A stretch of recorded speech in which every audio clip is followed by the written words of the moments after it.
네, 안녕하세요. 얼굴 없는 교사 나자섭입니다. 예, 어제에 이어서 발음이 또 새네요. 수학 공부에 대해서 조금 더 보충을 하려고 합니다. 네, 곧장 들어갈게요.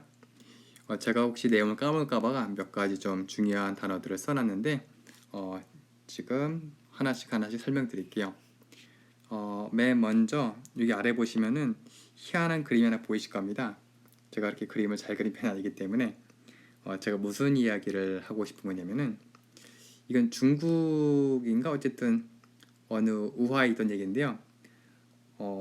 사람이 연습을 하면은 집채만한 나무도 넘을 수 있다는 겁니다. 조금 높이 뛰는 능력을 연습하면은요. 근데 어떻게 하느냐? 지금 제가 하는 얘기가 물론 정말로 실현 가능하지는 않을 수 있어요.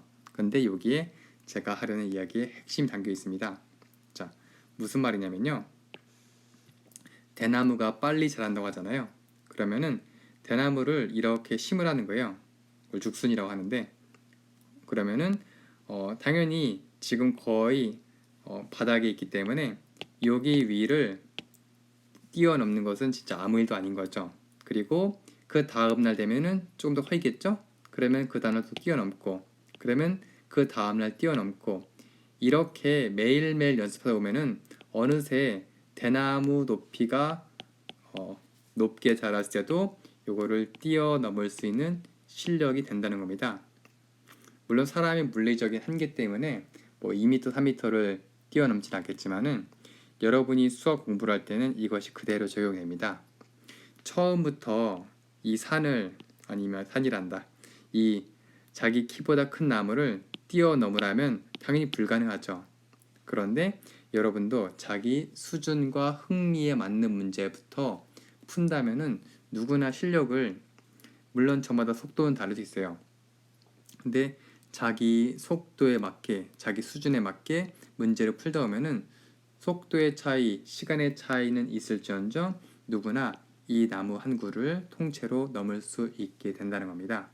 예, 어제 했던 얘기를 좀 다른 비유로 설명을 드리고 싶었고요. 저는 그냥 괜히 여러분들 뭐 헛된 희망을 심어주려는 게 아니라 정말 지금으로선 여러분들 실력 제각기 커 보일 수 있어요.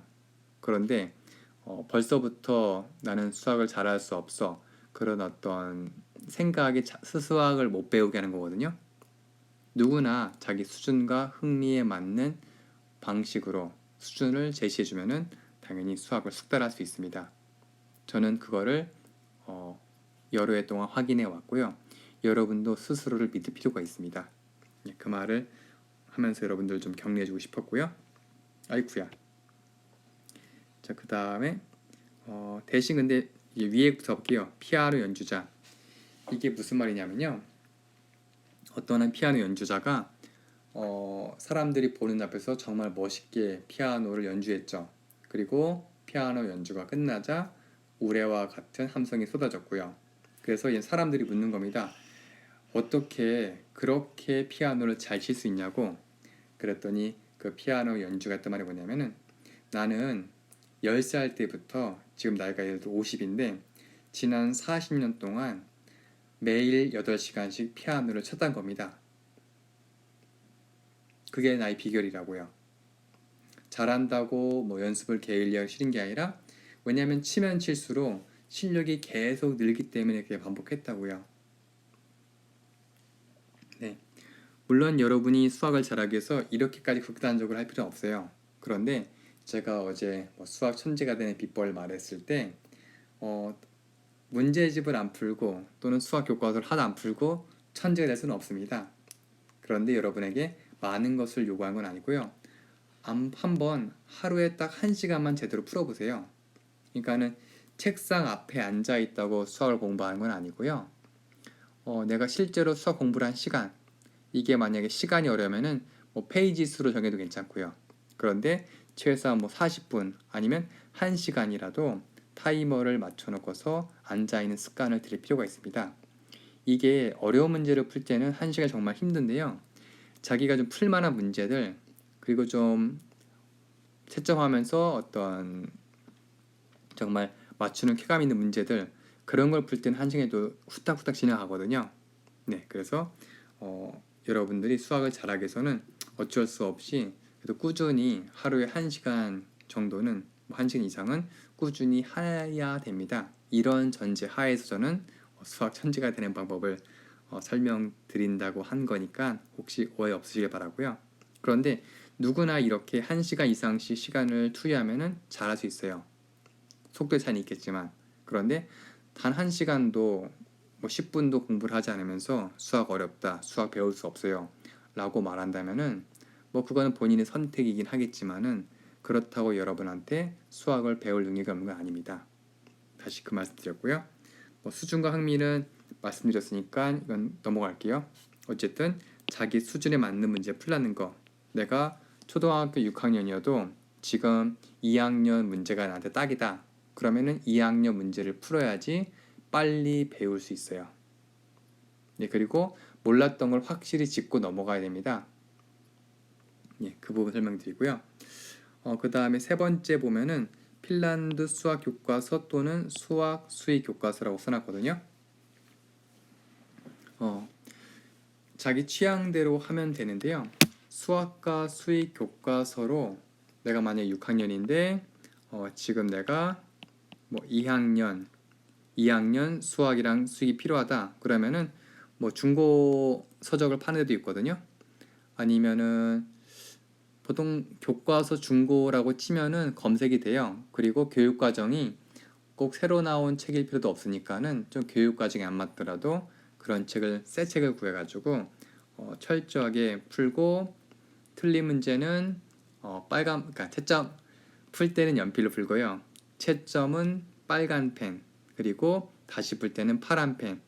그런데 한 번만 푸는 게 아니라 나중에 틀린 문제만 따로 모아놓고서 한 번 더 풀면 좋아요. 그러면은 사람의 기억력이 한계가 있기 때문에 그렇게 틀린 문제를 한 번만 딱 풀고 진행하는 게 아니라 최소한 2번 이상 그렇게 반복을 한다면은 훨씬 더 실력이 늘 수 있고요. 왜냐하면 실력은 자기가 아는 문제를 풀 때 듣는 게 아니라 자기가 모르는 문제를, 틀린 문제를 다시 풀 때 실력이 느는 거거든요. 무작정 시간을 투자하는 게 아니라 내가 이 문제를 왜 틀렸지 알아내고 그걸 정확히 알고 있어야지 다시는 그 실수가 반복되지 않는 겁니다. 사실은 내 안에 있는 오류, 내 안에 있는 실수를 알아차리고 실수를 제거하는 게 사실은 수학을 배우는 방법이에요, 실은요. 그런데 우리는 문제를 틀려야지만 실수를 해야지만 배울 수 있습니다. 네, 그 말씀을 좀 드리겠고요. 그런데 만약에 수학 수익 교과서를 설명해 줄 사람이 마땅히 없거나 어려울 때 물어볼 데 없어요. 그럴 땐 여러분들 한번 핀란드 수학 교과서라고 검색해 보시면 쉽게 찾아볼 수 있는데 실제로 핀란드라는 나라에서 사용하고 있는 수학 교과서인데 따로 설명이 없더라도 그림이라든지 매우 쉬운 설명으로 예시와 함께 잘했기 때문에 여러분들 취향에 따라서 둘 중 하나를 선택해서 하시면 됩니다. 그리고 물론 둘 다도 괜찮고요. 그리고 핀란드 수학 교과서랑 우리나라 수학 교과서가 조금 약간 달라요. 체계가요. 그래도 저는 어쨌든 전체를 한 번씩 커버해 주기 때문에 괜찮다 보는데 만약에 순서를 굳이 정하자면은 먼저 자기 수준에 맞는 수학 수익 교과서를 먼저 한번 풀어보고요. 그 다음에는 핀란드 수학 교과서를 풀어보시는 것을 권합니다. 그런데 나는 시간이 부족하다 그럴 때는 이 둘 중 하나만 골라서 하셔도 괜찮고요. 그리고 아래 얘기를 지금 좀 해야겠는데요. 선행은 절대 하지 말 것을 권합니다. 보통 사람 욕심이랑 있다 보니까 공부에 대한 어떤 욕심이랄까요? 그리고 미래에 대한 두려움이 있으면은 다른 친구들이 할 때 자기도 좀 괜히 중학교 1학년 거 풀어보고 싶고 그런 마음이 들 수가 있는데 모르겠어요. 여러분이 정말로 6학년, 5학년에 있는 모든 내용을 다 이해하고 원리를 증명할 수 있고 심화 문제 다 맞을 수 있다. 그런 친구는 자기 어떤 선택에 따라서 당연히 심화를 그 다음 과정을 선행을 개별적인 선택으로 할 수도 있다 생각을 해요. 근데 그런 경우는 정말 드문 경우고요. 제 경험상 차라리 일단 수학과 수익을 제대로 그것부터 이해하고 수학과 수익을 제대로 이해했다면은 조금씩 난이도를 높여서 심화 문제를 푸는 게 실력 향상에는 정말 큰 도움이 됩니다. 왜냐면은 뭐 삼각형의 넓이를 뭐 구하는 문제를 했을 때 사실 뭐 밑변 곱하기 높이 나누기 공식을 하면 쉽게 할 수도 있겠지만은 그 삼각형의 어떤 넓이를 구하는 것만으로도 상당히 많은 심화 문제를 다룰 수 있거든요. 그렇게 자기 수준에 맞게 심화 문제를 조금씩 난이도를 높여가면서 심화 문제를 풀면요 엄청나게 사고가 깊어지고 응용력이 생성됩니다. 뭐 알림이 왔나 봐요. 네. 그래도 제가 실제로 어떤 한 부모님이 저한테 물어보시더라고요. 이건 국영수 혼자 공부하기에도 예를 실어놨던 건데 지금 우리 아이가 예를 들어 그때 5학년이었거든요. 5학년 과정을 다 공부해가지고 이 6학년 걸 하고 싶은데 중학교 걸 하고 싶은데 어떻게 하면 좋겠냐? 그때 제가 이 말씀을 드렸던 거예요. 선행을 절대 시키지 마시고 뭐 수학 수입부터 완전히 배우고 핀란드 수학 교과서 풀고 난이도를 조금씩 높여서 심화 문제집을 풀면 좋겠다. 그게 실력이 느는 길이다. 그렇게 말씀을 드렸고 그분도 조금 고민하셨지만은 제 말이 맞는 말이다 보니까는 그래서 심화 문제를 3권인가 풀었대요. 심화 문제집만. 그렇게 해서 이제 중학교 올라가서 테스트를 했는데 정말로 좋은 성적이 나왔다는 거예요. 학원에 다니는 아이들보다 오히려 원리를 정확히 이해하고 문제도 잘 풀고 그랬다고 합니다. 제가 직접 들은 얘기니까요. 이게 근데 그 친구 혼자가 머리가 좋아서가 아니라 대부분의 친구들이 그냥 초등학교권 쉬워 난 이제 풀 줄 알아 그렇게 더 이상 배우지 않고 곧바로 다음 단계로 넘어가는 거예요. 그런데 예를 들어 노래방에서 노래를 하나 부를 때 하나만 부르는 것만으로도 그냥 노래 한번 불렀다고 그 노래 잘 부르는 거 아니잖아요. 거기에 수많은 바이브레이션, 뭐 강약 조절, 그다음에 음색이라든지요. 정말 어떻게 연습하느냐에 따라서 그 노래를 맛깔나게 부를 수 있고 하나의 노래를 집중적으로 연습을 하면서 가창력을 키울 수 있는 거거든요. 마찬가지로 수학도 무조건 어려운 문제, 더 높은 학년의 문제를 푼다고 실력이 느는 게 아니에요. 네. 그래서 혹시 이제 내가 뭐 6학년인데 이미 뭐 2학년부터 5학년제 이미 다 공부했다 완벽하게 그런 친구는 6학년 심화 문제집을 구해서 풀고 끝나면 조금 더 어려운 거에서 풀고 이렇게 하면 여러분들 수학 진짜 잘할 수 있습니다. 단순히 시험 100점 맞는 걸 넘어서 가지고 어떤 유형의 문제가 나오더라도 여러분은 설령 처음 보는 문제라 하더라도 혼자 힘으로 해결할 수 있는 아주 강력한 힘이 생깁니다. 네, 그 말씀 드리고요. 그 다음에 사실 국영수 혼자 공부하기라고 뭐 검색창에 뭐 네이버든 다음이든 뭐 구글이든 검색하시면은 PDF 파일을 찾아볼 수 있거든요.